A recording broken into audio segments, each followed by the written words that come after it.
Get ready to dedicate your time. ഒരു സർജറിക്ക് ശേഷം, പ്രത്യേകിച്ച് ലിഗമെൻറ്റ് റീകൺസ്ട്രക്ഷൻ സർജറിക്ക് ശേഷം നിങ്ങളുടെ സമയം മാറ്റിവെക്കാൻ തയ്യാറാണോ? നിങ്ങളുടെ റിക്കവറിക്ക് വേണ്ടിയിട്ട് നിങ്ങൾ സമയം മാറ്റിവെക്കാൻ തയ്യാറാണെങ്കിൽ മാത്രമേ നിങ്ങൾക്ക് ശരിയായ രീതിയിൽ റിക്കവറി ലഭിക്കുകയുള്ളൂ. അല്ലാതെ 1-2 മാസം കൊണ്ട് പെട്ടെന്ന് റിക്കവറിയിലേക്ക് വരണമെന്ന് വിചാരിച്ചിട്ട് എന്തെങ്കിലുമൊക്കെ കാര്യം ചെയ്ത് റിക്കവറിയിലേക്ക് വന്നു എന്ന് തന്നെ ഇരിക്കട്ടെ, ലൈഫിലുള്ള എല്ലാ ബേസിക് ആക്ടിവിറ്റീസും ചെയ്യാൻ നിങ്ങൾക്ക് സാധിക്കുന്നു എന്ന് തന്നെ ഇരിക്കട്ടെ. ഇങ്ങനെ ഒരേ രീതിയിൽ ബേസിക് ആക്ടിവിറ്റീസ് വെച്ച് മാത്രം നിങ്ങൾ മുമ്പോട്ട് പോകുമ്പോഴായിരിക്കും ഏതെങ്കിലും ഒരു സമയത്ത് കൂടുതൽ എനർജി ഉള്ള ഒരു ആക്ടിവിറ്റി ചെയ്യേണ്ടി വരിക. ഉദാഹരണത്തിന് ഒന്ന് ഓടേണ്ടി വരുന്നതോ ചാടേണ്ടി വരുന്നതോ ഉള്ള സാഹചര്യങ്ങളൊക്കെ ഉണ്ടാവും.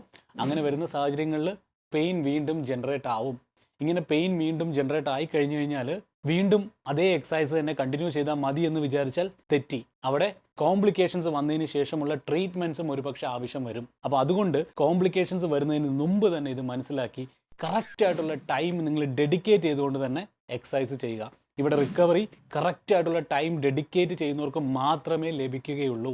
ചില ആളുകൾക്കൊരു പ്രശ്നമുണ്ട്, പെയിൻ മാറുന്നില്ല എന്ന് വിചാരിച്ച് ഡിസപ്പോയിൻറ്റഡ് ആവുന്ന ആളുകളുണ്ട്. പല രീതിയിലുള്ള കാര്യങ്ങൾ നോക്കും, നമ്മൾ പല രീതിയിലുള്ള ഫാക്ടേഴ്സ് നോക്കും, അപ്പോഴൊക്കെ അവർക്ക് പെയിൻ മാറുന്നില്ല. ഇവർക്ക് പെയിൻ ഉണ്ടാവുന്നത് എവിടെ നിന്നാണെന്ന് കണ്ടുപിടിക്കാനും സമയം ആവശ്യമാണ്. ഒരു പക്ഷേ ഡെയിലി റുട്ടീനിൽ നിങ്ങൾ ചെയ്യുന്ന എന്തെങ്കിലും ഒരു മൈൽഡ് ആക്ടിവിറ്റീസ് കാരണമായിരിക്കും മുട്ടിൽ പെയിൻ ഉണ്ടാവുന്നത്. ഇത് കണ്ടുപിടിക്കുന്നിടം വരെ നിങ്ങൾ ക്ഷമിച്ചേ പറ്റൂ.